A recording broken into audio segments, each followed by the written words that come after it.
बिस्मिल्लाहिर्रहमानिर्रहीम। अस्सलाम वालेकुम नाजरीन, live with doctor Shahid Masood के साथ मैं हूं नाइला अली। नाजरीन, आज एक मरतबा फिर वफाकी काबीना में रद्दोबदल करके शौकत तरीन साहब को वजीर ख़जाना का कलमदान सौंप दिया गया है। दूसरी जानिब वजीर आज़म इमरान खान साहब ने सखर सिंध का दौरा किया। इस दौरान खिताब करते हुए उनका कहना था कि पंजाब में बड़े माफिया से मुकाबला था, लिहाजा सिंध पर तवज्जो देने का मौका नहीं मिला। इस समेत दिन भर के जो अहम डेवलपमेंट्स रहे हैं उन पर बात करेंगे। हमारे साथ स्टूडियो में मौजूद हैं डॉक्टर शाहिद मसूद। अस्सलाम वालेकुम डॉक्टर साहब। डॉक्टर साहब, वफाकी काबीना में अहम तब्दीलियों के बाद क्या मुआशी तौर पर आने वाले दिनों में आप बेहतरी देख रहे हैं?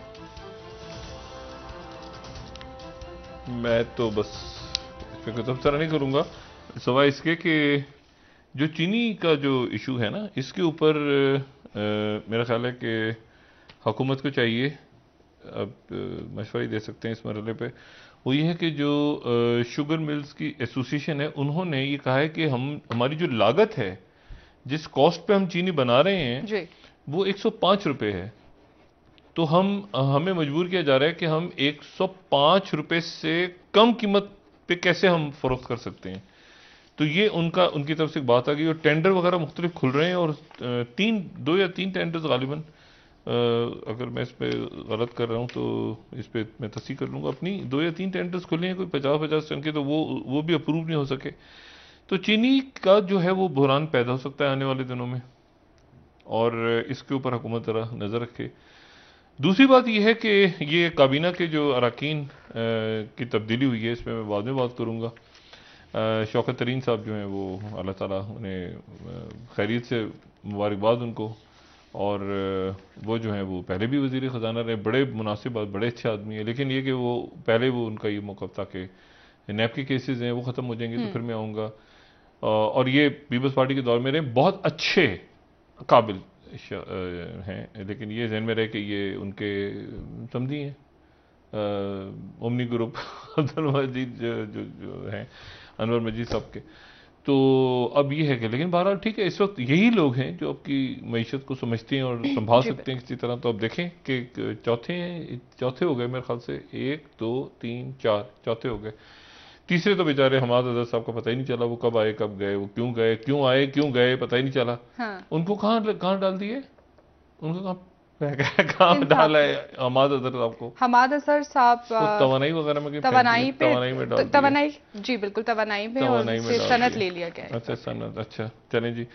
अच्छा तो लेकिन हाँ, लेकिन इंपॉर्टेंट बात, शेख उस्मानी साहब को, जैसे शेख उस्मानी साहब हमारे साथ फोन पे आज, असल में जो एक तो ये सोशल मीडिया के हवाले से जो आज बंद हुआ 3 घंटे से बात करेंगे, लेकिन आज जो असल बात थी हुई कि रेफरेंस हुकूमत फाइल नहीं कर सकी। वज़ीर दाखिला शेख रशीद साहब से पहले भी गुजारिश की थी, दोबारा गुजारिश की कि इसको जरा देख लें कि इसको किस तरह से आप इसको लेके चल रहे हैं। इसके कानूनी नुक्ता तो एक है, इसका एक मजहबी नुक्ता है, एक समाजी नुक्ता है, एक इसका विरासत, इसको कैसे लेके चल रहे हैं मामलात को। तो आज जो है वो रेफरेंस फाइल नहीं हो सका। अब गालिबन ये रेफरेंस जो है, जो यानी अभी तक तहरीक के लबैक जो है कलदम नहीं हो सकी, तो वो जो है वो नोटिफिकेशन एक हो गया है, लेकिन कलदम जो है वो सुप्रीम कोर्ट से होगा, क्या होगा, सुप्रीम कोर्ट ऑफ पाकिस्तान से गड़बड़ है। जरा शेख उस्मानी साहब से बात करते हैं। जस्टिस अस्सलाम वालेकुम। वालेकुम शाहिद साहब। जस्टिस साहब, मुझे पहले तो ये बताइए, मैं जरा आपसे एक जनरल सी बात पूछूं कि ये जो तहरीक लबैक है, ये तंजीम है या एक सियासी जमात है? देखिए, तंजीम तो वो है, वो तो बातें जो करते हैं उससे ये जाहिर होता है कि तंजीम है, ठीक है। सियासी जमात तो वो होती है जो कि रजिस्टर हो। अच्छा। और ये जहां तक मुझे मालूम है, इल्म है, ये पार्टी रजिस्टर्ड है और इनके मेंबरान भी असेंबली में हैं। अच्छा। तो इसके मतलब ये एक पार्टी, इसको तस्वर करें। और ये जो बैनिंग का ऑर्डर जो आ रहा है इनका, ये पार्टी को बंद करने का ऑर्डर आ रहा है। जी हेलो या जी साहब जी, ये जो ऑर्डर आया है इनका, नोटिफिकेशन जो आया है जी, इसको ये तो एक पार्टी को बंद करने का है, कलअदम करार करने का है। अच्छा। तो अगर वो ये करते हैं तो आर्टिकल 17 जो हमारे आइन का है वो साफ ये कहता है, बड़ा जबरदस्त आर्टिकल है वो, ये चूंकि पहले ऐसे हमारे मुल्क में ऐसी चीजें होती रही हैं, आपको मालूम है, पार्टीज बैन होती रही हैं, तो बड़ा अच्छा आर्टिकल है। उसमें उन्होंने ये कहा है कि अगर कोई पार्टी फेडरल गवर्नमेंट समझती है कि कोई पार्टी जो है वो मुल्क के इंटेग्रिटी के खिलाफ और ये सिक्योरिटी के खिलाफ काम करती है, तो उस सूरत में गवर्नमेंट डिक्लेयर कर सकती है कि वो पार्टी जो है कलअदम हो जाए। लेकिन उसके साथ उन्होंने कंडीशन लगा दी। उन्होंने ये कहा है कि वो 15 दिन के अंदर अंदर उस डिक्लेरेशन के इस मामले को रेफरेंस के तौर पर सुप्रीम कोर्ट के पास फाइल करना पड़ेगा और सुप्रीम कोर्ट फैसला करेगी उस पर, और अगर सुप्रीम कोर्ट का जो भी फैसला होगा वो फाइनल होगा। तो अब ये जो इन्होंने नोटिफिकेशन जो इन्होंने इशू की है उसको आप एक किस्म का डिक्लेरेशन तस्वर कर लें। यानी एक डिक्लेरेशन से मुराद ये कि एलामिया। अच्छा मुझे ये बताएं जज साहब कि मैं एक आपसे एक और इस पे तारीफ, अच्छा यानी तंजीम और सियासी जमात में कुछ फर्क हुआ? यानी अगर रजिस्टर्ड सियासी जमात है तो वो सुप्रीम कोर्ट से, और अगर वैसे कुछ गैर रजिस्टर्ड तंजीम है या तो उसको आप बैन कर सकते हैं? देखिए जो दूसरी तंजीम है वो तो एक एडमिनिस्ट्रेटिव डिसीजन आपका है। ठीक है। अगर कोई एक छोटी सी तंजीम खड़ी हो जाती है, उसको बंद कर दें, जो कुछ कर दें, उससे कॉन्स्टिट्यूशन उस पर उसका इतलाक नहीं होता। कॉन्स्टिट्यूशन का जो इतलाक है आर्टिकल 17 का, वो पॉलिटिकल पार्टी पे। अच्छा, तो यानी तहरीक लबैक इस वक्त कलअदम नहीं है। अच्छा, और जब सुप्रीम कोर्ट में जाएगा तो समाअत होगी, फिर पूरा यानी प्रोसेस रहेगा वहां पे? नहीं, रेफरेंस होगा, समाअत नहीं होगी, उसमें रेफरेंस होगा। अच्छा। वो रेफरेंस पेश करेंगे सुप्रीम कोर्ट के सामने, सुप्रीम कोर्ट उसको कंसिडर करेगी। अगर चाहे सुप्रीम कोर्ट तो वो उनको बुला भी लेगी, दोनों पार्टीज को बुला भी सकती है सुप्रीम कोर्ट। अच्छा। अगर चाहे, और ना चाहे तो ना बुलाए और खुद ही फैसला कर दे। लेकिन जो भी फैसला सुप्रीम कोर्ट करेगी वो फाइनल फैसला होगा। अच्छा, लेकिन सुप्रीम कोर्ट दोनों पार्टीज को बुला भी सकती है? कर सकती है, वो सुप्रीम कोर्ट के पास हमेशा ठीक है। अच्छा, होता है। मुझे दूसरी बात ये बताएं, मैं थोड़ा सा इसमें एक और लफ्ज में कंफ्यूज हो रहा हूं। जैसा पर कानूनी तौर पे चूंकि आप अदालत में ज़ाहिर मुकदमात आपने सुने तवील अरसा, ये जत्था क्या होता है? जत्थे में और जलूस में क्या फर्क होता है?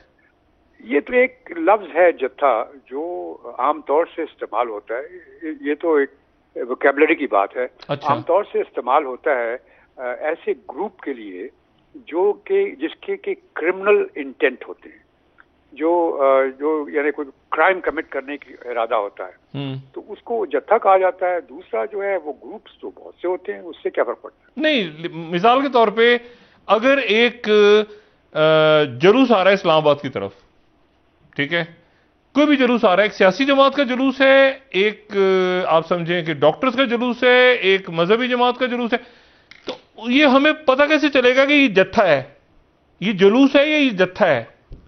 वो इस तरह से कि देखिए, जब कोई जुलूस आता है तो एक आदमी तो नहीं होता ना जुलूस में, तो बहुत से लोग होते हैं। तो जब वो बहुत से लोग आ रहे होते हैं और अगर उनके पास हथियार हैं और लोडेड वेपन्स हैं, और अगर वो नारे इस किस्म के मार रहे हैं जहाँ वो जलाने, कटाने, मरने की बातें कर रहे हैं, और उनके जो एटीट्यूड से जाहिर होता है कि वो कोई ऐसी हरकत करेंगे जो कि क्रिमिनल होगी, तो उस सूरत में आप उसको जत्था तस्वर कर सकते हैं।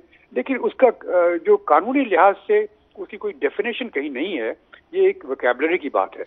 अच्छा, ये आपने कहा कि उनके हाथों में असला हो, डंडा जो है ये बड़े अजीब से मैं सवाल पूछने लगा, ये जो डंडा है ये कानून इसको असले के तौर पे लेता है या कैसे लेता है कानून?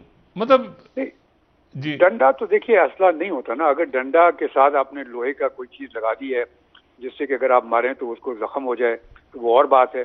लेकिन आमतौर से डंडा तो कोई बड़ी बात नहीं हुई, लोग छड़ी लेके चलते हैं तो उससे क्या फर्क पड़ता है? ये तो बात नहीं है। लेकिन अगर फर्ज किया कि जो जुलूस जा रहा है और उसके हर एक बंदे के पास एक डंडा है, हर एक बंदे के पास है, ठीक तो है, उस सूरत में आप, ये अलार्मिंग चीज है, तो इसके मतलब ये कि डेफिनेटली तोड़ फोड़ तो करनी है फिर। हाँ ठीक है, समझ गया। ठीक है, यानी अगर वो मैं समझ गया, यानी अगर वो एक डंडे लहराता हुआ जा रहा है तो जाहिर है कि वो किसी मकसद के लिए होगा ना डंडे उनके हाथ। हाँ जी, अगर 3-4 आदमी के पास डंडा है, बाकियों के पास नहीं है तो कोई बात नहीं है। लेकिन डंडा बतौर खुद एक वेपन नहीं है, ये बात आपने अच्छी की। अच्छा, तो ये बात मुझे बताएं, हुकूमत से क्या यहाँ पर ठीक हुआ है या कैसे आप देख रहे हैं कानूनी नुक्ता नजर से? आज भी कलअदम नहीं हो सकी तरीके। देखिए, बात यह है कि ये तो एसेंशली एक राइटिस्ट पार्टी है। मैं तो इसको इस तरह से कहता हूँ, राइटिस्ट पार्टी, एक्सट्रीमिस्ट राइटिस्ट जो भी कहें आप। और उसके अपने व्यूज हैं और किसी को कोई राइट नहीं है कि कोई आदमी अगर अपने व्यूज एक्सप्रेस करता है, चाहे वो आपके मर्जी के खिलाफ हो, आपके अपने व्यूज के खिलाफ हो, उसको आप रोक नहीं सकते। मैं आपको मिसाल देता हूँ, जिस तरह नाटसी पार्टी थी जर्मनी में, और अभी भी उसके एलिमेंट्स मौजूद हैं, और जो हर दफा खड़े हो जाते हैं और उनके सीधे नारे मारते हैं, लेकिन वो उसको डील करते हैं as a law on order situation. Right उनको है कहने का, कोई भी कह सकता है, जब तक कि मुल्क की इंटेग्रिटी के खिलाफ कोई बात न करे। तो यहाँ पे तो ऐसी कोई चीज मुझे नजर नहीं आई। सिर्फ जो मामला जो नजर आ रहा है वो फ्रेंच लोगों के मुतालिक मामला था, तो वो तो ऐसी चीज है, वो लोग कह सकते हैं, 1000 लोग कह सकते हैं इसको नहीं आने दो, उसको नहीं आने दो, उससे क्या होता है? आपने जो करना है वो आप करें। क्योंकि ये 9/11 की बात तो यहाँ नेटो सप्लाई बंद कर दो अमेरिका को, ये बहुत इस तरह होता रहा है माजी में, झंडे जल रहे हैं। तो इसमें कोई रुकावट नहीं है, हर एक को हक हासिल है। देखिए फ्रीडम ऑफ एसोसिएशन में सबको हक, और एक्सप्रेशन में सबको हक हासिल है कि जो अपने व्यूज है वो बयान करे, चाहे आपको पसंद हो या ना पसंद हो। आप उसको लॉ एंड ऑर्डर सिचुएशन तस्वर करके उसके लिहाज से आप काम करें। आपके पास सारे इक्विपमेंट है, आपके पास बंदूक है, आपके पास टीयर गैस है, आपके पास हर एक चीज मौजूद है, आपको इस्तेमाल करें। अगर आप उसके इस्तेमाल करने के बावजूद कंट्रोल नहीं कर सकते तो आइन आपको इजाजत देता है कि आप फौज की मदद ले सकते हैं इसमें, ठीक है, लेकिन आप किसी को रोक नहीं सकते। अच्छा, मतलब लॉ एंड ऑर्डर के लिए। जैसा, थैंक यू वेरी मच, बहुत शुक्रिया जी। अच्छा, अब इस बहुत शुक्रिया। अच्छा, जैसे अपनी 2-3 बातें जो की ना, ये बात मैं, अच्छा ये तो इसका हो गया कानूनी नुक्ता नजर जिसकी वजह से रेफरेंस फाइल नहीं हुआ। ये मुशावरत पहले दिन मैंने बात की थी कि कानूनी टीम से वजीर आजम को मुशावरत करनी चाहिए, वो एक सियासी जमात है और उसका वजूद है। दूसरी बात यह है कि देखें, ये तो बड़ी वाज़ेह सी बात है ना कि सियासी जमात अगर रजिस्टर्ड है तो दहशतगर्द जमात तो रजिस्टर्ड नहीं हो सकती। ये आपको साबित करना है अभी सियासी, मैं आपको सिर्फ कानूनी, अभी इसके दूसरे पहलू पे मैं आता हूं। ये दहशतगर्द है तो क्या प्लानिंग हो रही थी? दहशतगर्द थी तो रजिस्टर कैसे हो गई इलेक्शन कमीशन के अंदर? इलेक्शन कमीशन के दहशतगर्द जमातों को रजिस्टर करता है, एक बात ये, और वो हिस्सा लेते हैं इलेक्शंस में, और अभी भी उनके कैंडिडेट खड़े हुए हैं और मौजूद हैं असेंबली में दहशतगर्द जमात के, तो ये प्रूव करना होगा। एक बात ये रेफरेंस जाएगा ना। मैंने कहा ना कि इमरान खान साहब इस वक्त, मैंने कल भी बात की थी कि वो मुतमईन नहीं है, और मैं आपको 1000% बता रहा हूं कि वो मुतमईन नहीं है, उनके वज़रा भी मुतमईन नहीं है, इस्टेब्लिशमेंट भी, इसमें कोई भी मुतमईन नहीं है कि क्या हुआ है और कैसे आपड़ दापड़ में हो गया, बस हो गया। क्योंकि इसके आगे आपको इसके अंडे बच्चे निकलेंगे ना। अभी ये तो कानूनी निकल रहे हैं ना। कानूनी तौर पर आप, मिसाल के तौर पर पीपल्स पार्टी की हुकूमत है, पीपल्स पार्टी कहे कि मुस्लिम लीग नून हमारे खिलाफ है, तो नून को बैन कर दो, कर सकती है पीपल्स पार्टी? नहीं कर सकती, जब तक कोई ठोस वजह ना हो। कोई आप नहीं कर सकती ना भाई। पीटीआई की हुकूमत है, पीटीआई का कह के हमने मुस्लिम नून को बैन करना है, नहीं कर सकते। एक बैन करने का एक तरीका है ना। आपको 2-3 चीजें, पहले कि एंटी स्टेट थे, या एंटी स्टेट हैं या दहशतगर्द हैं, क्योंकि सियासी जमात है, तंजीम नहीं है, सियासी पॉलिटिकल पार्टी है जो इलेक्शन कमीशन में रजिस्टर्ड है, नंबर 1।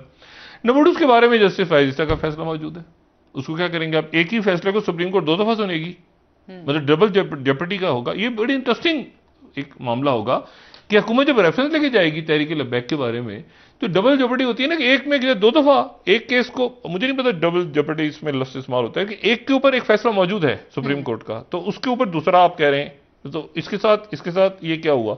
उस पर आपने अमलदरामद नहीं किया, बल्कि जस्टिस फायजिस्ता के खिलाफ रेफरेंस फाइल हो गया, और अब आप वो रेफरेंस लेकर जाएंगे सुप्रीम कोर्ट में, गई करार दें, तो कहेंगे अच्छा तो ये पहले जो था वो क्या था? यानी कि कंपैरिजन होगा। नहीं, मतलब अभी देखिए ना, मैंने आपसे कहा था ना कि आईनी बहरान पैदा हो रहा है। बिल्कुल आप बात कर। अच्छा, तो ये अब आप आने वाले दिनों में ये रेफरेंस फाइल नहीं हो सका। दूसरी बात ये होती है कि देखें, सियासी जमातों में, इस तरह की जमातों में हम देखा, जिंदगी गुजरी है हर पाकिस्तानी की, दुनिया भर में स्टडी की है, इतने सालों में देखा है, वाकयात हो रहे हैं। होता यह है कि जो टॉप लेवल पे इमोशंस होती हैं ना, वो डिफरेंट होती हैं। मतलब मिसाल के तौर पे एक बैंक है तो बैंक का प्रेसिडेंट है, एक मतलब फौज है तो फौज का सरबराह है, मुल्क है तो मुल्क का वजीर आजम है, एक कंपनी है उसका सीईओ है, उसके जो उसके यानी जो उसके जज्बात और उसका कंट्रोल, उसके इमोशंस, उसके वो डिफरेंट होगी। एक आप समझ लें कि अगर एक बैंक है तो बैंक का मैनेजर किसी और तरह सोच रहा होगा, बैंक का जो कैश पे बैठा है वो किसी और तरह सोच रहा है, प्रेसिडेंट की जो थिंकिंग है वो कुछ और होगी, वो ज्यादा कंपनी का सीईओ कुछ और सोच रहा होगा, कंपनी के अंदर जो अगर एक चपड़ासी है तो वो कुछ और तरह सोच रहा होगा। तो इमोशंस नीचे एक अलग तरह से, ऊपर बैठे हुए लोगों का मतलब उसको चैनलाइज करते हैं, फिर वो कि चैनलाइज कैसे करना है हमने। कलअदम जो है वो मिसाल के तौर पे ज़िया-उल-हक साहब आए, तो ज़िया-उल-हक साहब के सामने एक ऑप्शन, सबसे बड़ा क्या मसला था, पाकिस्तान पीपल्स पार्टी। ज़िया-उल-हक साहब अगर पीपल्स पार्टी को बैन कर देते, पीपल्स पार्टी पर पाबंदी लगा देते, पाकिस्तान पीपल्स पार्टी कलअदम हो गई, तो उसके नतीजे में क्या होता, कौन स्ट्रांग होता? अल-जुल्फ़िकार, एक पैरेलल तंजीम बन चुकी थी अल-जुल्फ़िकार, और भुट्टो खानदान से ही बनी थी, ठीक है। लेकिन बेनज़ीर भुट्टो साहबा ने कहा कि नहीं, मैं इससे हटके सियासत का रास्ता अपनाऊंगी। तो अल-जुल्फ़िकार, वरना अल-जुल्फ़िकार ही रहती, पीपल्स पार्टी ना होती। बात यह है कि जब हमारी आर्मी चीफ से मुलाकात हुई, उसमें एक ग्रुप में मैं भी था। अच्छा। और बाजवा साहब उसमें बड़ी क्लैरिटी के साथ उन्होंने बात कही कि जो लोग धारे से हट चुके हैं, जो लोग सियासी धारे से और समाज के अंदर हट चुके हैं, उनको हमने किसी तरह मेन स्ट्रीम में लाना है। और ये ज्यादा पुरानी बात भी नहीं है, ये बात है कि साल, 2 साल, 2.5 साल, 3 साल पुरानी बात होगी। इसके ऊपर हमारे साथ जो रुफका थे, उनके अंदर कोई ऑफ द रिकॉर्ड बात हो रही थी, तो कुछ ने इस पर एतराज भी किया कि जी ये कैसे मुमकिन है कि ये लोग, इतने लोग जो क्राइम कर चुके हैं माजी में, ये कर चुके हैं, आप कह रहे हैं उनको मेन स्ट्रीम में लाया जाए और ये किया जाए। तो उन्होंने फिर उसका जवाब भी दिया। फिर उसके बाद लेकिन वो एक बड़ी हेल्दी डिबेट हुई वहां पे, सही, ठीक। और उसमें मीडिया की और शख्सियात भी थी, और उसमें बड़ी हेल्दी डिबेट हुई, बड़े यानी लॉजिक के साथ दोनों तरफ से बात हुई, और बड़ा एक डिस्कशन हुआ कि जी कैसे लाया जाए और कैसे नहीं लाया जा सकता, क्या हो सकता है, क्या उनको लाना चाहिए, नहीं लाना चाहिए। बहस हुई दलाइल के साथ, ठीक है। अब जो मैंने उससे बात की ना कि ऊपर से नीचे तो चैनलाइज होते हैं ना, इमोशंस चेंज होते जाते हैं, तो होता यह है कि आप बात हमेशा मतलब आपने मुस्लिम नून के अंदर बेचैनी है, क्या करें, इधर करें उधर करें, पथराव करें, रोडों पे निकलें, सड़कों पे, पीपल्स पार्टी निकली हुई है, पीटीआई वाले निकले हुए सड़कों पे मुजाहिरे। तो आप कहते हैं कि आप एक टॉप लीडरशिप से बात करते हैं हमेशा। आप कहते हैं मौलाना फजलुर रहमान से बात की जाए, पीटीआई का बड़ा जुलूस निकला हुआ है, सड़कों पे नौजवान निकले हुए हैं, इमरान खान से बात की जाए, बात की जाए नवाज शरीफ साहब से बात की जाए। होता है ना एक लेवल पे, आप एक बात जब आप ऊपर से हटा देते हैं ना, ऊपर कहते हैं ऊपर से नहीं है, तो एक्चुअली आप प्रोवोक कर देते हैं नीचे। वे नीचे सब अपने अपने क्या करना है, क्या नहीं करना, क्या करना है, क्या नहीं करना, क्या करना है, क्या, सारे के सारे लोग जो है फिर वो कहां जाते हैं ये आपको हमें नहीं पता चलता, ठीक है ना। स्प्लिंटर ग्रुप बन जाते हैं ना। आप पार्टी को, मैंने आपको बड़ी पार्टी की जो मिसाल दे दी, जमात इस्लामी बैन हुई, चले उसका उनको किस्सा छोड़ दें, वो तो उनका तो कोई मुसल्ला ग्रुप ऐसा नहीं आया सामने, या आप अवामी नेशनल पार्टी को छोड़ दें, पीपल्स पार्टी का तो आ चुका था, ठीक है ना। और अगर वो बैन कर हो जाती पीपल्स पार्टी तो जुल्फिकार स्ट्रांग थी, और बड़े जज्बात थे जुल्फिकार के अंदर लोगों में कि भुट्टो साहब को फांसी हो गई, ये तो जहाज अगवा हो गया, कत्ल हो गए, बहुत कुछ हुआ। बात ये सारी कि आप उसको चैनल, एक कानूनी तरीका है, एक उसको हैंडल कैसे करना है आपने। यानी क्या मैंने आपसे कहा ना कि अब क्या मतलब ये इस तरह खत्म हो गया मसला कि रोडें खुल गई, रोडें खुल गई तो मसला खत्म हो गया। और जो कहीं कहीं कोनों खुदरों में बैठ के फतवे जारी हो रहे हैं और ये हो रहा है और लोग बैत ले रहे हैं दूसरे, वो किसी को नहीं नजर आ रहा होगा। तो बड़ा कहते हैं ना हैंडल भी, इसी में कहते हैं इमरान खान साहब परेशान है। ये जिसने मशवरा दिया है खान साहब भी और उनके वज़ीरा भी और इस्टेब्लिशमेंट भी, और इसको हैंडल, अच्छा लोग जो है ना मुल्क में, मैं आपको बताऊं, ये जितने उलमा हैं इसमें और तहरीक लब्बैक में हो गए या बाकी हो गए, वो बड़े ज़हीन हैं। और उलमा चाहे वो अहले तशी के हों, चाहे वो मुस्लिम जो या वो अहले सुन्नत वल जमात के हों या मकतब देवबंद के हों, एक होता है ना एक्सट्रीम पे चले जाते हैं, वो छोड़ दें आप। मैं मौलवी की बात, मौलवी हजरात अलग हैं, ये उलमा की बात अलग है। बड़े कमाल लोग हैं, ये कभी भी कोई ऐसी बात नहीं करते कि जो जहां पे इनको अंदाजा हो कि मुल्क के खिलाफ चली जाती है। जब ये तालिबान और अंदर घुस आए थे ना, ये लोग गले काटने शुरू हो गए थे, ये जो कुनी चौक और इधर इधर, तो सबसे ज्यादा अगर किसी ने ताउन किया था तो उलमा ने किया था। उन्होंने कहा था ये इस्लाम नहीं है, लेकिन उन्होंने कहा था ये इस्लाम नहीं है। फिर उसके बाद क्यानी साहब का ऑपरेशन हुआ, तो बड़े डायलॉग हुए थे उससे पहले कि ये इस्लाम नहीं है, ये इस तरह से होता है, मदारिस के रिफॉर्म्स बने थे साल साल मुशर्रफ साहब के दौर में, फिर वो आगे फिर रईस शरीफ साहब का दौर आया, इवन फिर बाजवा साहब ने कहा कि इनको किसी तरह से ये लोग जो भाई चले गए इनको हमने स्ट्रीमलाइन बनाना। इसलिए मैं कह रहा हूं कि बजाय उनको लाते ये जो और खत्म ही हो गए थे। पाकिस्तान के अंदर मिजाज नहीं है लोगों का ये जिस तरह आपने लोगों को उठा के किसी को भी पार्टी और तो वो तो आप बड़ी सियासी जमातों को एक्सट्रीमिस्ट बना देते हैं यहाँ पे। पीटीआई को भी हटाए ना हुकूमत से, तो आप देखें पीटीआई के अंदर से क्या निकलता बिल्कुल, है। बिल्कुल। तो आप छोड़ दें ना, आप मुस्लिम लीग नून निकाल ले, हुकूमत से निकाल दिया तो वो मुस्लिम लीग नून के ऊपर गद्दारी के पर्चे कट गए।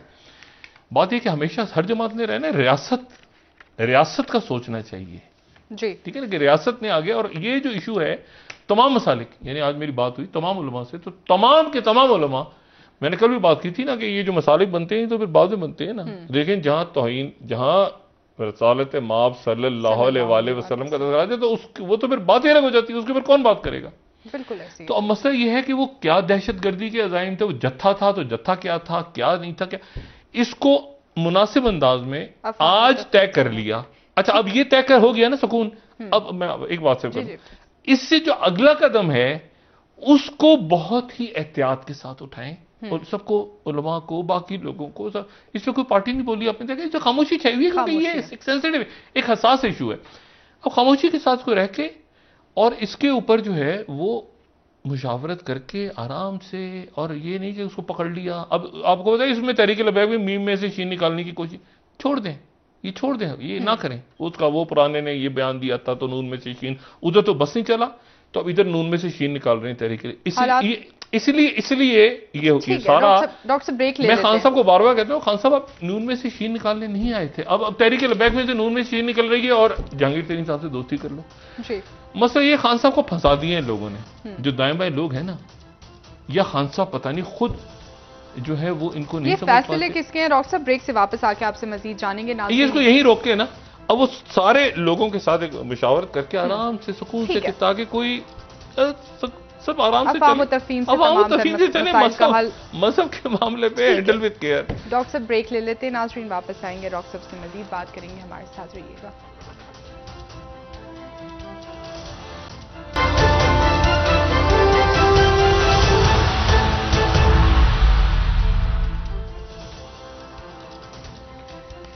वेलकम बैक नाज़रीन। जी डॉक्टर साहब, वफाकी काबीना में रद्द-ओ-बदल के हवाले से आपसे जान देते हैं। शौकत तरीन साहब को वजीर ख़जाना का ओहदा दे देना और उसके बाद वजीर तवानाई का चार्ज वापस ले लिया हमाद अज़हर साहब से, क्या देख रहे हैं कि क्या इसके बाद कोई बेहतरी वफाकी काबीना में नजर आएगी?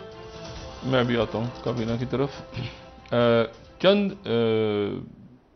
आप समझ लें कि मिनट्स होंगे या घंटे होंगे, पहली मुलाकात होने जा रही है प्रेसिडेंट बाइडेन की, फर्स्ट मीटिंग किसी भी गैर मुल्की सरबराह के साथ, और वो हैं जापान के प्राइम मिनिस्टर सुगा। अच्छा, वो व्हाइट हाउस पहुंचे हैं और व्हाइट हाउस उनकी मुलाकात होने जा रही है प्रेसिडेंट बाइडेन से। प्रेसिडेंट बाइडेन के साथ, यानी पहली, वर्चुअली तो हो चुकी है लेकिन पहली मुलाकात होने जा रही है। और उस मुलाकात में यकीनन डिस्कस होगा ताइवान, और देखना यह है कि जापान किस हद तक आगे जाता है, किस हद तक जापान चाइना के अगेंस्ट अमेरिका के साथ जाने को तैयार है। सुपर पावर्स हमेशा एक दूसरे के मद्दे मुकाबले आने से गुरेज करती हैं। मैंने पहले भी बात की, कोशिश की थी वो तीसरे मुल्क के अंदर लड़ाई हो। अमेरिका और सोवियत यूनियन की लड़ाई होनी है अगर, तो वो सोवियत यूनियन अफगानिस्तान में हो रही है जी बिल्कुल। और अगर दीगर मुल्कों की भी, शाम के अंदर लड़ाई हो रही है तो शाम के अंदर कौन लड़ रहा है? बड़ी पावर्स ही लड़ रही है ना। अफगानिस्तान में बड़ी पावर्स लड़ रही हैं, यमन में बड़ी पावर्स लड़ रही हैं, लेबनान में बड़ी पावर्स लड़ती रही। तो वो बड़ी पावर्स किसी और मुल्क को अपना बनाती हैं, बैटल फील्ड जिसे कहते हैं। अब देखना ये कि जापान कहां तक जाता है और किस हद तक जापान इस काबिल है कि जापान जो है वो साथ खड़ा हो अमेरिका के, और अमेरिका के साथ खड़ा होकर चाइना के अगेंस्ट जाए। एबीसी न्यूज कह रहा है कि Beijing warns US Japan against collusion with China, और बीजिंग ने फिर वार्निंग दी है दोबारा। और ब्लूमबर्ग कह रहा है it's all about China as Biden Suga meet Taiwan tension. और ग्लोबल टाइम्स वहां से चाइना से खबर दे रहा है कि meet with Biden test for होगा, ध्यान रखना टेस्ट है। Open confrontation with China could cause consequences Japan can not bear. ये जहन में रखना कि आप बात करो अमेरिका के साथ खड़े हो जाओ तो जहन में रखना कि उस हद तक ना जाना जिस हद तक जो है वो बिल्कुल बिल्कुल बिल्कुल बिल्कुल ठीक है ना। अच्छा, और वो फॉरेन पॉलिसी भी लिख रहा है, आज सारी तवज्जो जो है वो जापान और जो है वो अमेरिका की मीटिंग के दरमियान है कि बाइडेन होस्ट होगा with China in the foreground. अच्छा, अब सवाल ये है कि यहां पर, अच्छा वो जो फिलिपीन वाले हैं दुतर्ते, उन्होंने भी जनाब उनको भी, उनके ऊपर भी प्रेशर आ रहा है कि चाइना के खिलाफ खड़े हो। जो अल जजीरा कह रहा है, उनके अंदर के जो अपोजिशन लीडर्स या वगैरह या जो अमेरिका की तरफ ज्यादा जिनका झुकाव है वो कह रहे हैं कि भाई खुल के बात करो। तो अल जजीरा खबर दे रहा है कि उनके दुतर्ते जो हैं उनको urge to confront China bullying, वो अभी तक चुप हैं, वो खुल के फिलिपीन बात नहीं कर रहा। फिलिपीन कैसे बात करेगा, कैसे नहीं करेगा, खुदा जानता है बेहतर। लेकिन बहरहाल ये है कि ये वहां पे आज मामला खराब होने, मतलब मामला आज पहली दफा खुल के जा रहा था। यानी क्वाड के जिसमें इंडिया भी है, जिसमें ऑस्ट्रेलिया भी, उसके 2 सरबराहान की मुलाकात हो रही है और दीगर 2 सरबराहान जो हैं यानी मोदी और यानी इंडिया या ऑस्ट्रेलिया, वो देख रहे हैं दूर से, क्योंकि यहां से क्या बयान निकल के आता है, ताइवान के ऊपर क्या बयान निकल के आता है। और दूसरी बात है, ताइवान को कैसे बचाएगा अमेरिका। ठीक है, अमेरिका अगर चाइना आता है तो ताइवान को अमेरिका कैसे बचाएगा? क्या जापान को यूज करेगा? ताइवान अभी भी अमेरिका की तरफ देख रहा है डॉक्टर? ताइवान सिर्फ अमेरिका की तरफ ही देख रहा है। और बात यह है कि उसको बचाएगा कैसे, और इतनी बड़ी फौजें मौजूद हैं, तो ये एक तो वहां पर आज क्लैरिटी आ जाएगी कि जापान क्या करता है। जापान बड़े इस वक्त एक तारीखी फैसला जापान ने करना है। अच्छा, दूसरी जो बात है वो ये है कि क्योंकि जापान के साथ तो इशू नहीं है ना चाइना का, इशू है ताइवान का। ठीक है, इशू है ताइवान का। ताइवान पे क्या स्टैंड लेना है जापान ने, ये एक सवाल है। और जापान की तो ट्रेड चल रही है चाइना के साथ। चाइना कह रहा है हमारे साथ आ जाओ, हमारे साथ तो तुम्हारा मसला कोई नहीं है, मसला ताइवान का है। और ताइवान जो है वो एक ऐसा इशू है जिसके ऊपर अगर मतलब आज क्लैरिटी ये हो जाएगी कि कहां खड़ा है। दूसरा जो इंडिया है, इंडिया में रेसाना डायलॉग, अगर मैं गलत लफ्ज़ उसको प्रोनाउंसिएशन में गलती हो तो मैं माजरत चाहता हूँ, लेकिन उनका जो एक बड़ा रिसर्च इंस्टीट्यूट है वो एक बड़ा रेसाना डायलॉग करवाता है हर साल, और इस साल भी उनका हो रहा है। और उस पर जो उनके चीफ ऑफ जनरल स्टाफ हैं जनरल बिपिन रावत, उन्होंने एक खिताब उसमें किया। उन्होंने कहा है कि चाइना की तरफ से हमें खतरा है साइबर अटैक्स का, और ये जो मतलब साइबर के ऊपर उन्होंने चाइना के ऊपर बुनियादी तौर पे काफ़ी लंबी चौड़ी बात की है।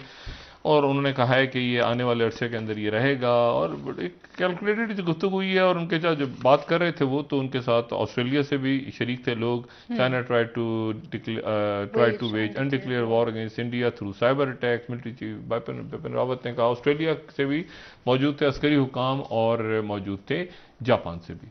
तो ये मसला चाइना और इंडिया का तो नहीं खत्म होने जा रहा। ठीक है, बीच में अब जापान आ गया 24 दिन। अच्छा, और साथ ही जो एक इंटरेस्टिंग बात हुई है, वो मैंने कल भी बात की थी कि 2 जहाज जाते जाते रोक लिए हैं। किसने रोके हैं? अमेरिका ने। जो 2 जहाज जो बहर अस्वद जा रहे थे उनको अमेरिका ने रोक लिए फिलहाल, यानी जो यूक्रेन की मदद को जा रहे थे। और यूक्रेन की ये जो पूरी ऊपर बेल्ट आपको नजर आ रही है, जो बैल्कन, जॉर्जिया, बेलारूस, फिर सेंट्रल एशिया, फिर सारा का, यहां पर अब वॉर शुरू होने लगी है। अब जंग का जो मरकज है वो ये पट्टी है, इसको आप आगे खींच के ले जाएं। वजह क्या है डॉक्टर? इसकी वजह ये एशिया, उसकी वजह एक तो रशिया के साथ चाइना का इन्फ्लुएंस यहां पे, फिर ये पूरा बेल्ट एंड रोड मेन यहां पे, ये पूरी गैस पाइपलाइंस।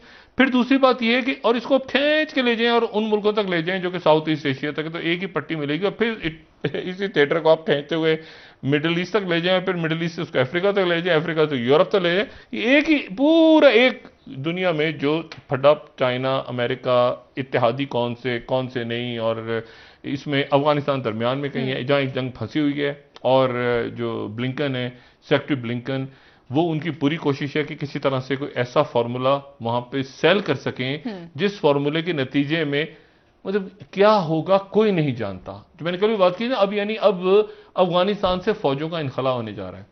लेकिन डॉक्टर साहब पाकिस्तान तालिबान में चाहते भी यही थे। अफगानिस्तान से फौजों का नहीं, इसके ऊपर देखें, यहां से जो इमेज गई है ना पाकिस्तान से पिछले 24 घंटों के दौरान जो कुछ पाकिस्तान में हुआ है, वो पता नहीं, पाकिस्तान के बारे में एक न्यूयॉर्क टाइम्स ने एक आर्टिकल आज मैं देख रहा था, वो पता नहीं हमारे पास उसकी स्लाइड बनी हुई है क्या नहीं, कि पाकिस्तान ने क्या इसमें गेन किया, क्या नहीं किया, पाकिस्तान का इमेज कैसा गया है। तो पाकिस्तान का इमेज भी इस मरहले पे कोई अच्छा तो नहीं गया। पाकिस्तान से क्या इमेज गया इस वक्त? आप दूसरे मुल्कों के अंदर हुकूमतें बना रहे हैं, पीस करवा रहे हैं, ये करवा रहे हैं, वो करवा रहे हैं, अपने अंदर जो ये पड़ा हुआ है। देखें, अब उन्होंने लिखा है कि Biden Afghan pull out is a victory for Pakistan but at what cost. ठीक है ना, military state allied to both America and Taliban but now the country may face intensify extremism at home as a result of perceived Taliban victory. अच्छा, उधर जो तालिबान की साथ थी, फिर यहाँ पर आपके मुल्क में इसी वक्त ये फैसला, मैंने कहा ना, ये एक लंबी पॉलिसीज आपने इख्तियार करनी है और बड़े एहतियात के साथ करनी है, बजाय इसके कि एक यहां से बैठ के 2-4 लोग जो खुद परेशान है कि क्या होगा सिलसिला आने वाले दिन, खुद भी परेशान, उनको भी पता है, बच्चे तो नहीं है ना, दूध पीते हैं, उनको भी पता है कि ये जो मामला जो बिगड़ते हैं तो किस तरह से बिगड़ते हैं। लेकिन ये बहरहाल इसको हमारे उलमा भी संभाल लेंगे, हमारी रियासती इदारे भी संभाल लेंगे, हमारे सियासतदान, हमारे लोग वो संभाल लेंगे इंशाल्लाह। अच्छा, अब बात इससे हटके अब दूसरी तरफ आ जाए, लेकिन जो गैर जिम्मेदारी हुई वो बहरहाल हो चुकी है, अब उसको मजीद गड़बड़ करने से रोका जाए। अच्छा, दूसरी बात ये कि जो मैंने आपसे कहा था ना, टर्की चला गया है अब अमेरिका, टर्की और अमेरिका, यानी अब अजीब सी बात है कि टर्की जो है वो अमेरिका की तरफ चला गया है, और टर्की जिसने जो कि फ्रांस के अगेंस्ट गया था, और जो पीछे पीछे यहां से पाकिस्तान से भी बात उठी थी, वैसे तो उठी थी लेकिन वो ज्यादा उतर, अब जनाब हुआ यह है कि यूक्रेन के ऊपर जो जैसे रेडियो फ्री यूरोप खबर दे रहा है कि यूक्रेन जो है वो फ्रांस जर्मनी से कंसल्ट कर रहा है रशियन बिल्डअप पे, और इसके साथ ही ये बात बहुत इंपॉर्टेंट है कि जो मर्कल हैं और मैक्रोन दोनों की बात ज़ेलेंस्की से हो रही है, जो ज़ेलेंस्की अभी मिलकर आए हैं, किससे मिलकर आए हैं? तैयब एर्दोगान से। और तो मैक्रोन, मर्कल, ज़ेलेंस्की, ये जो यूक्रेन के हैं, ये सारे के सारे जो हैं एक तरफ इकट्ठे हो रहे हैं, और ये एक नॉर्मंडी फोरम बना था बहुत साल पहले, जिसमें एक तो ये 3 मुल्क थे, फ्रांस, जर्मनी, यूक्रेन, और एक था रशिया। सही। तो अब रशिया इसमें आता है नहीं आता ये देखना है, लेकिन रशिया, मैंने आपसे कहा, बेलारूस इसमें नहीं है, तो जो झुकाव है वो दोबारा से टर्की का हुआ है टुवर्ड्स अमेरिका, क्योंकि रशिया और क्रीमिया के ऊपर टर्की और रशिया एक पेज पे नहीं है। ठीक। अच्छा, पाकिस्तान रशिया के करीब आ रहा है, तो अब पाकिस्तान टर्की के भी करीब है। पाकिस्तान, मैंने कहा मजबूत फैसले लेने का वक्त है ये। अच्छा, उधर आज़रबाईजान, आर्मीनिया पे भी टर्की और रशिया एक साथ नहीं थे, लिबिया में भी टर्की और रशिया एक साथ नहीं है। अच्छा, तो अब ये अहम इस वक्त इंतशार नहीं आपने पैदा किया, उसको पकड़े, ये करूंगा, एनआरओ वो कह रहे हैं हम इनसे नहीं मांग रहे, वो कह रहे हैं मैं नहीं दूंगा, वो कह रहे हैं, सारे के सारे लोग बाहर निकल के पैसों समेत मुल्क से, पैसा भी चला गया तकरीबन सारा मुल्क से। अच्छा, अब बात सारी ये है कि ईरान जो है वो आज उनका अटैक हो गया, उनके नतांस के ऊपर, इसराइल का, उनके न्यूक्लियर पे, लेकिन उसके बाद ही हुआ कि 60% उन्होंने आज ऑफिशियली अनाउंस कर दिया कि हमने अपनी इन्वेस्टमेंट को बढ़ा लिया, और बढ़ाने के बाद वो सेकंड राउंड जो वियना में हो रहा है उसमें वो शरीक होने जा रहे हैं। वो कह रहे हैं कि नहीं, ये अब छोड़ दें, ये उसका था, अब हम 60% से ही बात आगे शुरू करेंगे, हम किसी तरह से पीछे नहीं जा रहे, हम पीछे बिल्कुल नहीं जा रहे। ठीक है डॉक्टर साहब, अच्छा, हम पीछे बिल्कुल, ये पाकिस्तान, ईरान, अफगानिस्तान, तुर्की, अच्छा चाइना, अब मैं वक्त भी जाने से पहले, चाइना कह रहा है कि अमेरिका अपनी फौजें भेज दी, तो चाइना कंसिडर कर रहा है कि अगर अमेरिका ने अपनी फौजें निकाल ली और अफगानिस्तान में बदअमनी हुई तो हम पीस कीपिंग अफवाज चाइनीज अफगानिस्तान भेज सकते हैं। सही हो गया, ठीक है। क्या तालिबान इस बात पे राजी होंगे डॉक्टर साहब, आप समझते हैं? अमेरिका राजी होगा कि हम निकल जाएं और चीन आ जाए? ठीक है, अब वापस आके आपसे मजीद बात करेंगे। नाज़रीन, एक ब्रेक, हमारे साथ रहिए।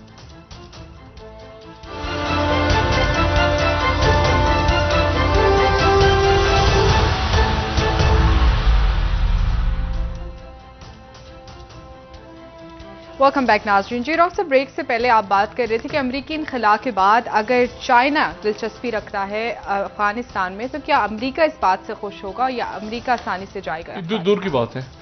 फिलहाल तो अमरीका यहाँ पर जो अच्छा, पाकिस्तान का भी गालिबन नुक्ता नज़र यही था। पाकिस्तान का नुक्ता नज़र जो जहाँ तक मुझे याद है कि जो साबिक डीजी ISPR थे जनरल आसिफ गफूर, जो लेफ्टिनेंट जनरल आसिफ गफूर हैं, उन्होंने गालिबन एक दफ़ा ही बात की थी कि फौजी इनखला जो फौरी फौजी इनखला से पहले एक अमन वहाँ पर एक कोई अमन की कोई शक्ल वहाँ पर लागू की जाए, उसके बाद इनखला हो। तो फौजी जो फौरी तौर पे इनखला तो किसी के भी हक में नहीं। जब फौजी इनखला एकदम से हो जाए तो या तो हुकूमत, देखें ब्लिंकन फार्मूला भी तो आया था ना दरमियान में, जिसमें इंडिया को इतराज था कि भाई इंडिया उसका हिस्सा नहीं है, और उसी के तहत ये कॉन्फ्रेंस हो रही है, लेकिन इसमें इंडिया आ रहा है। टर्की में जो कॉन्फ्रेंस हो रही है, अच्छा टर्की में आने पर भी इंडिया को इतराज है, लेकिन अभी ये 24 तारीख को है, तो 24 तारीख तक अभी दिन है, और आज से लेकर 24 तक रोजाना की बुनियाद पे चूंकि वाकयात पेश आ रहे हैं। यानी आज प्राइम मिनिस्टर सुगा की जो बात होगी उसका क्या असर पड़ेगा, इंडिया किस तरह रिस्पॉन्ड करेगा। अच्छा, सुगा जो है, प्राइम मिनिस्टर सुगा वॉशिंगटन से वापस कहाँ आ रहे हैं? नई दिल्ली। जापान जाने से पहले नई दिल्ली आएंगे, और नई दिल्ली से गालिबन हो जाएंगे फिलिपीन, और फिलिपीन से वापस जाएंगे। लेकिन इस दौरान उनके मुल्क में क्या असरात होंगे इसके पैदा, कि भाई आपने चीन से फड्डा ले लिया, आप तैयार हैं, वो ट्रेड वेड चाइना इन सर्कल करना शुरू कर, चाइना तैयार पड़ा है। वो देखिए, मेरी जो बात हुई कुछ देर पहले कुछ लोगों से मुल्क से बाहर, यहाँ तो मुझे नहीं पता कि यहाँ तो नून में से शीन में निकालने में पड़ी हुई है पूरी, लगता है सारे के सारे काबरीन ही नून में से शीन, तहरीक बैक में से भी, पीपल्स पार्टी में से शुरू हो जाते हैं, कभी नून में से शुरू होता है, इसका कब्जा उसका कब्जा, और आखिर में ठेंगा डिवाइड एंड मुल्क। नहीं, आपने देखा पासपोर्ट जिस लेवल पे गया पाकिस्तान का, मैंने कहा ना ये बस अब ये क्लोजर की तरफ है, ये चीजें कहीं ना कहीं जाके इन्होंने ठहरना, इस तरह मुल्क रियासत चल नहीं सकती। बात ये सारी कि वो जब वापस वहां से आएंगे, तो वापस आने के दौरान इसमें ये बात इंपॉर्टेंट है कि जो सेक्रेटरी ब्लिंकन की बात हुई है आर्मी चीफ के साथ, वो क्या बात हुई है। अच्छा, यहां पर अब मसला ये है कि जो अब आप बात करें अफगान लोगों से, तो अफगान लोग तो उनसे पता चलता है कि पाकिस्तान में क्या हो रहा है। मैंने आपसे कहा ना कि ये जो खबर आई है कि राइटर्स की मुलाकात हुई पाकिस्तान और इंडिया के लोगों की खलीजी रियासत में, तो ये उस वक्त हो रहा था जब खान साहब कह रहे थे कि उस खलीजी मुल्क के बारे में कि वो मेरी हुकूमत है। उनको इतना भी वज़ीर आज़म को इल्म नहीं था, और मैं वहां गया, मैं वापस आके हाथ जोड़े यहाँ पे ऑन एयर कि आप ना करें जी, आपके तो लोग वहां बात कर रहे हैं। तो बात यह है कि वज़ीर आज़म साहब कहते 2 मुल्क मुझे हटाना चाह रहे हैं, 2 अरब मुल्क। वो उन अरब मुल्कों में बात हो रही थी इंडिया से। अच्छा, वो क्या बात हो रही थी उसको छोड़ दें फिलहाल आप, वो भी बड़ी अजीब गरीब बात हो रही थी। अच्छा, और उसके ऊपर ना कोई वजीर आजम ही ऑन बोर्ड नहीं थे, तो पार्लियामेंट ने खाक ऑन बोर्ड होना था, काबीना ने खाक ऑन बोर्ड होना था। वजीर आजम ही कह रहे हैं मुझे तो हटाना चाह रहे हैं, वो बोल के परेशान हो रहा है कि यार एक मिनट ठहर जाओ, ये क्या है भाई, हम तो इनके लोगों को मेहमान रखा हुआ हमने यहाँ पे। अच्छा, तो बात यह है कि अब वो वापस आके ठहरेंगे वहां पे। ये इंपॉर्टेंट बात है कि जो आर्मी चीफ से बात हुई ब्लिंकन की, पाकिस्तान का रोल बनता है पीस प्रोसेस के अंदर, और इसीलिए अब शाह महमूद कुरैशी साहब गालिबन ईरान गए। ईरान से साहब की भी तुर्की के वजीर आजम का भी नहीं, तुर्की से बात हुई है, लेकिन जो वजीर खारजा हैं वो दोहा, उसके बाद फिर मेरे ख्याल से वो ईरान, फिर ईरान के बाद वो 2-3 मुल्कों को दौरा करते हुए शाह महमूद कुरैशी पहुंचेंगे तुर्की, और तुर्की में वो क्योंकि प्रेजेंस है वहां पे, मौजूदगी है। अच्छा, ईरान जो है, ईरान भी अच्छा, वहां चाइना भी होगा। अच्छा, टर्की में वहां पर चाइना भी होगा, वहां रशिया भी होगा, और अमेरिका नहीं होगा। अमेरिका साथ वाले होटल में बैठा होगा। अच्छा, वियना में नहीं, टर्की में अमेरिका होगा। जो वियना है, ये कंफ्यूजन है कि होगा नहीं होगा, लेकिन जो वियना में ईरान के ऊपर डायलॉग है ना, वहां बड़ी इंटरेस्टिंग बात है। जहां डायलॉग हो रहा है साथ वाले होटल में, वहां तो वो मुल्क बैठे हैं ना, EU, वो हो रहा है EU के छतरी तरह। ये जो टर्की में हो रहा है, ये यूनाइटेड नेशंस की छतरी, ईरान से बात हो रही है वो EU के छतरी तरह हो रही है। ठीक है, तो वहां पे जर्मनी, फ्रांस, ये सारे मुल्क बैठे हुए हैं, लेकिन जो अमेरिकन है वो साथ वाले होटल में बैठे हुए हैं। अच्छा, इनवाइटेड नहीं, इनवाइटेड है। वहां जूम पे बात, मैं तो अभी थोड़ी देर में शुरू हो जाएगी, वहां दिन तरह स्टार्ट होगा, तो जूम पे गपशप शुरू होगी। बात ये सारी कि वो दूसरे कमरे में बैठे हुए हैं। अच्छा, मीडिया भी उधर मीडिया चला जाता है, वो उनके डेवलपमेंट जा नहीं सकते। इसी तरह से टर्की में अब ये देखना है कि तालिबान अगर नहीं जाते, या तालिबान को राजी कर लिया जाता है कि आप जाएं और इस पीस प्रोसेस को आगे बढ़ाएं। तालिबान अभी तक जाने पे तैयार नहीं है। और पाकिस्तान में देखें ना, स्टेबिलिटी, अमन स्टेबल हो गए थे ना बीच में, दरमियान में, और वे भी स्टेबल है। अल्लाह का शुक्र है, आगे कोई गलती इस तरह की ना करें। खत्म हो रहे डॉक्टर साहब, कल इंशाल्लाह दोबारा नाजरीन आपसे मुलाकात होगी। मुझे नायला अली को इजाजत दीजिए। अल्लाह हाफिज जी डॉक्टर साहब। अपना दोस्तों रिश्तेदारों गिरदोनवा के लोगों का सब ख्याल रखिएगा। अल्लाह हाफिज।